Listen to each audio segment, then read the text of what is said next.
The wave of political realignment in Tripura intensified today as the BJP witnessed a massive influx of supporters in the Simna constituency.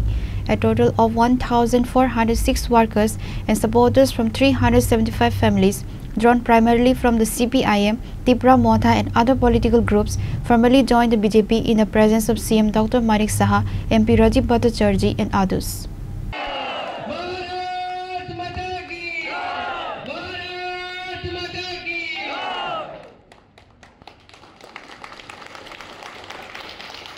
Under the leadership of Minister Vikas Debarma from the Mungia Kami area on 24 October, 2,130 families consisting 6,460 voters were formally inducted into the BJP.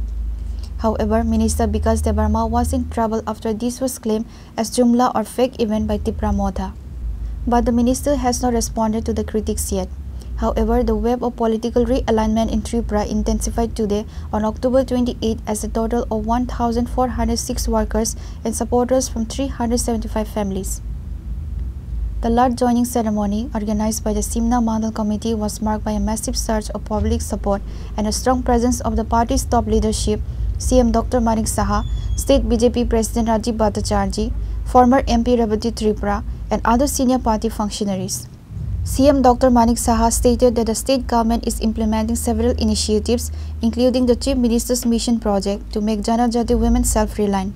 He reiterated the government's continuous efforts for the respect rights and development of the indigenous society. বন্ধুগণ, সব জায়গায় আমি যখন যাই আমি একটা কথাই বলি, বারবার আমরা দেখেছি মাননীয় প্রধানমন্ত্রীজি থেকে শুরু করে আমাদের মাননীয় স্বরাষ্ট্রমন্ত্রী এবং আমাদের যিনি সর্বভারতীয় সভাপতি জেপি নাড্ডাজি সবসময় বলেন যে জনজাতিদের উন্নয়ন ছাড়া কোনো কথা হবে না এবং জনজাতিদের উন্নয়নে আমরা দেখেছি উনারা যখনই দেখানোর জন্য না, সত্যিকারের অর্থেই জনজাতিদের উন্নয়নের জন্য যে কাজ করছেন আমরা দেখতে পাচ্ছি এবং উনাদেরকে সম্মান দেওয়ার যে বিষয়, সসম্মান যে দেওয়ার বিষয় আমরা কিন্তু কাজে আমরা দেখতে পাচ্ছি। আমাদের ভারতের রাষ্ট্রপতি কোনো সময় কোনো জনজাতি গোষ্ঠীর থেকে আসবে, তাও মহিলা, ভাবা যায় না। আজকে আমাদের মাননীয় প্রধানমন্ত্রীজির যে দিক নির্দেশিকা, তার জন্য দ্রৌপদী মুর্মুজিকে আজকে রাষ্ট্রপতি হিসাবে দায়িত্ব দেওয়া হয়েছে। আমাদের ত্রিপুরার থেকে কোনোদিন রাজ্যপাল, এত বছর আমাদের ত্রিপুরা রাজ্য পূর্ণ রাজ্য হওয়ার পর আজ পর্যন্ত আমরা শুনিনি ত্রিপুরার থেকে কেউ রাজ্যপাল হবে। এই মহারাজাদের ফ্যামিলির একজন বিশিষ্ট ব্যক্তি, উনাকে জিষ্ণু দেববর্মা মহোদয়কে তেলেঙ্গানার মতো একটা বড় রাজ্যের আজকে রাজ্যপাল করেছে। আমরা কিন্তু এই কথাগুলো নিয়ে আমরা চিন্তাও করি না, আমরা ভাবিও না। আমি এখানে যারা আমাদের ত্রিপুরা রাজ্যের যারা জাতি জনজাতি মিলে আমরা একাকার হয়ে আছি, আমাদের মধ্যে যারা নানাভাবে চেষ্টা করে এই ডিভিশন যাতে থাকে, আমাদের মধ্যে যদি বিভাজন থাকে, তাহলে রাজনৈতিক যে ফসল এতদিন ধরে নিয়ে আসছে সেটাকে আবার পুনরাবৃত্তি করার চেষ্টা করছে। কিন্তু ভারতীয় জনতা পার্টি সবসময় বলে যে সবকা সাথ সবকা বিকাশ, বিশ্বাস আর তার প্রয়াস, এবং সেই চেষ্টায় আমরা সরকার এবং আমাদের পার্টি বারবার আমরা কথা বলছি, আমরা একসাথে চলব।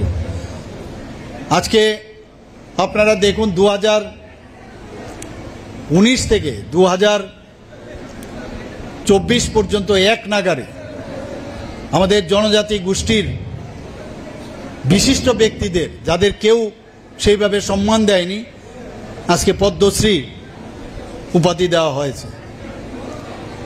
আমাদের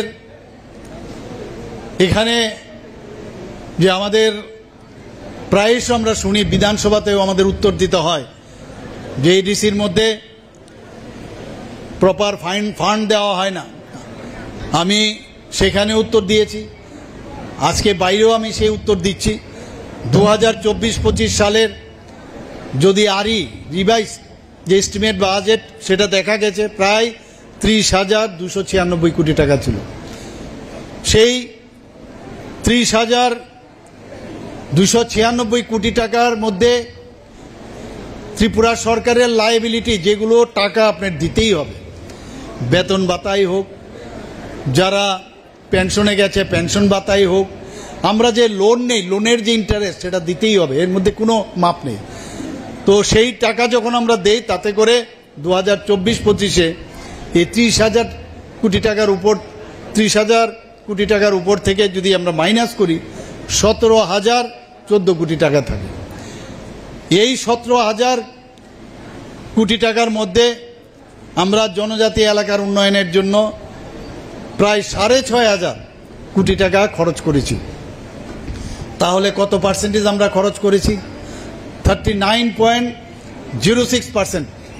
The new members were officially welcomed into the party as the Chief Minister and other guests handed them the Punjabi flags.